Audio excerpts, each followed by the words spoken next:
Sway. Sway. Sway. Sway. In the morning. In the morning. In the morning. Shake that fire. Wake your punk ass up. Crust out your eyes. All right, Sway in the morning, Shade 4-5, 8 minutes into the hour. We got all the legends coming by. We got a lot of great football players coming by. And people who are close to us that are coming by as well. Heather B. Yes. You know, when Michael Haynes, formerly of the Los Angeles Raiders, but we'll just say Raiders for the sake of argument, was here. One of the position he played was cornerback, and him and I, we actually had a great connection because, you know, when I played for the Oakland Dynamites in the Pop Warner League, I played cornerback. And then the last 2 years of my tenure playing football at that level, I switched over to linebacker because the coaches felt like I had a great vision of the game. I was quick, and I was about, this size at that age. I might have been 10. And I learned the game from a whole totally different perspective. And so, fellow linebackers, we all kind of have this common thread about ourselves. Okay. And right now you're sitting next to a young man who played for Stanford. Right. And he played linebacker for Stanford back in the 90s as well. He was a great player. Me being a former linebacker, I could tell that he really knew the game and he knew how to read the offense really well. Okay. And because of that, he did graduate to the NFL and play. You played for a couple teams, right? Actually played for 7 teams. Yeah, 7 teams. Yeah. Yeah. When you're that great, everybody wants you. So that's what happens, right? I like that. Yeah, you like that? I haven't heard it had said that way, but I'll take it. Yeah, man, I see the glass half full, Chris. All right, welcome to the show, Chris Draft, ladies and gentlemen.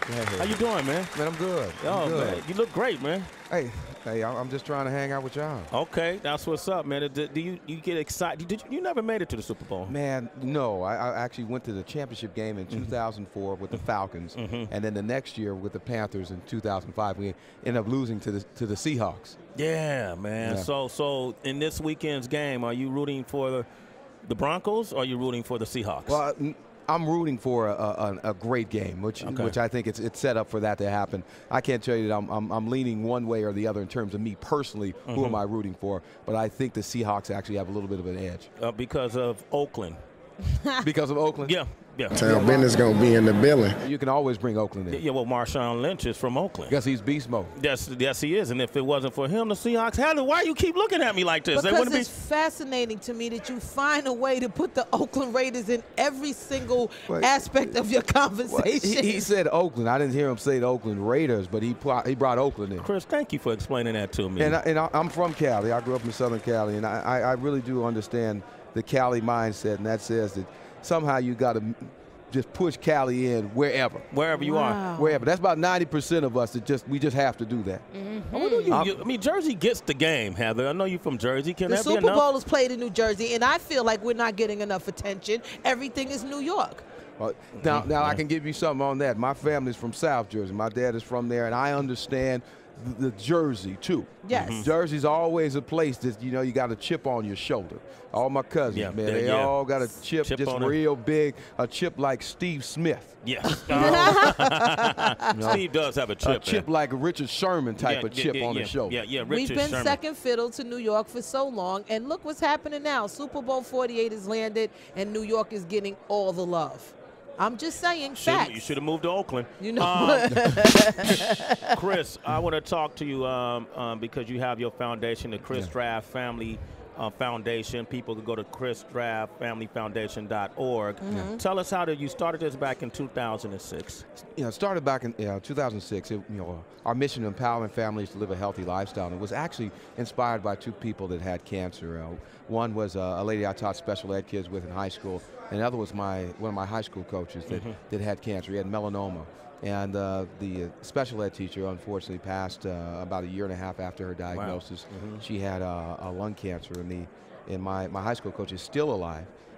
He went in remission for about 15 years. Now he's battling a little bit more with melanoma. But the key was, if we could think in terms of cancer being here, right in your life, how strong would you need to be? Yeah. How much of your life would need to be in order? You would have to make sure everything is in order. So if we could, kind of have cancer in our mind, can we have the sense of urgency to get there before cancer actually gets there? Yeah. And that, so that was the focus of it, up until up until my wife was diagnosed. Yeah. My wife was diagnosed in December of 2010 with lung cancer. Yeah. And just again, out of nowhere, she's challenging me to do P90X. I mean, looking at me, like, what's up? Yeah. I was in training camp with the Redskins. I'm free agent, so I'm working out. And then she's looking at me kind of with that slant eye, talking about what's up? You gonna do some P90X with me? Yeah. Then wanted to run a 10K race in March of 2011. And so she's looking at me, and I'm a linebacker. You are a linebacker. You know what I'm saying, Chris. So you understand. Yeah. You understand what I'm saying? Yeah. 6 miles is just not in my makeup. Yeah. I mean, I can run it in bursts, 40s and 50s, and it might add up to whatever that would be. But the idea of running that was just. But again, you have to protest. I protested a couple of times, and then yes, honey, of course. Yeah. But then out of nowhere, again, December of 2010, she has a little shortness of breath. Yeah. And just absolutely, just a little shortness of breath. And she wasn't one, you know how guys sometimes are. Yeah. We strong. Yeah. And some got to about fall off. Yeah. Before we go to the doctor. Yes. That was not her. She felt a little shortness of breath. It was like, bam, I'm calling the doc. I need to get in. And then that's when she was diagnosed. Went in. Doctor says, let's just get a chest X-ray. Yeah. Chest X-ray came back, mass in her left lung, and that basically was our Christmas present for December of 2010. Wow. And then she passed away in 2011? She passed away basically almost a year to the date that we found out. So December 27, 2010 is basically when we confirmed that she had cancer, and she passed away December 27, 2011. Wow. So not only are you pushing this initiative, you've experienced it. Yeah. And what kind of help does the foundation offer those who are going through it now, and how they could cope, and not just people who have been diagnosed, but family members and friends? Yeah. Well, I think the key is awareness and education, yes. And that's what we've committed to right from the beginning. There's a smoking stigma against folks that have lung cancer, because people have only seen lung cancer through a smoking commercial, Right. And so there's not a lot of compassion for it. So one of the biggest things is, we don't want someone that gets this terrible disease to then feel bad. Yeah. Like on top of it. I know you got chemo, I know you got radiation, but by the way, you can't tell anybody because they're going to look at you crazy. Yeah. Right? You can't say nothing because they're going to make you feel bad. You already feel bad. You were throwing up. Your hair is falling out. Yeah. But you know what? Hold up. Don't say anything, because then when the people look at you, they're going to look at you crazy. Yeah. And so we've wanted to bring awareness to the disease, know the facts. Lung cancer kills more than breast, prostate, colon, and pancreatic combined, which are the next 4 cancers afterwards. It's just ridiculous numbers. But then, more importantly, that it affects people. Yeah. It affects people, and not just a person that is going through it, but it affects families. In fact, the village that surrounds that person. Yeah. And hopefully they have that strong team that supports them throughout it. Well, Chris Draft, man, I appreciate that you're keeping up. You don't have to be here saying these things. You don't have to be doing these things. And you're educating a lot of people in our audience. I like what's going on with a lot of the athletes that are coming out of the NFL. You guys are talking about, like Michael Haynes was talking about prostate cancer today. You guys are really bringing a lot of awareness to the public in a way that they. Well, I tell you, when I just even growing up, my idols were Jackie Robinson, Arthur Ashe, Rayford Johnson. I mean, it was very difficult for me to pick to go to Stanford versus UCLA.